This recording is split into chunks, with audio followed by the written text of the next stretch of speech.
मोनसे गोजोनथाव खौरां तेरिशा बसुमतारीया Ph.D उथ्रिसारनो हाबाय। क'क्राझार जिल्ला कसुगाव बायरालि गामिनि थागिबि बिफा गेलेलु बसुमतारी आरो बिमा बिना बसुमतारीनि फिसाजो तेरिशा बसुमतारीया Ph.D उथ्रिसारनो हाबाय।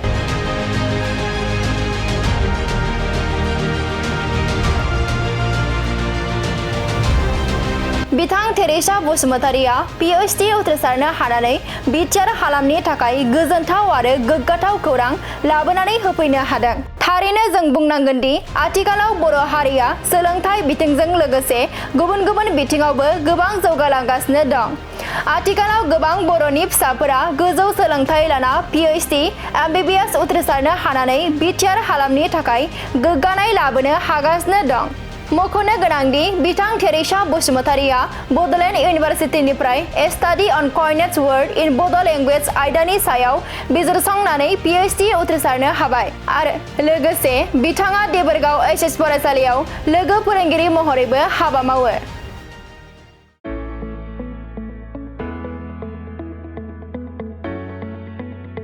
मोनसे गोजोनथाव खौरां बर' सावथुन नायनो मोजां मोनग्रा रायजो राजाफोरनि थाखाय मोनसे गोजोनथाव खौरां। खम बेसेननि गेजेरजोंनो नोंथाङा नायनो हागोन बर'नि गासै गोजाम गोदान सावथुनफोरखौ। बर' सावथुन नायनो थाखाय ओंखारदों मोनसे आंगो स्ट्रिम एप।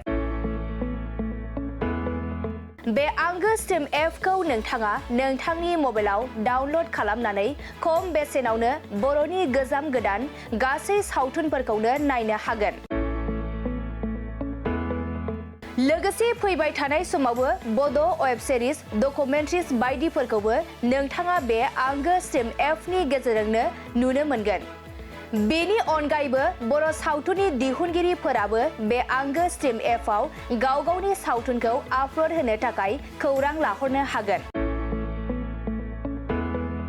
आरो जाय बिथांमोननि सावथुनफोरा इउटुबाव पाब्लिश जायाखै बिथांमोनाबो बे एपआव आपल'ड होनो थाखाय खौरां लाहरनो हागोन।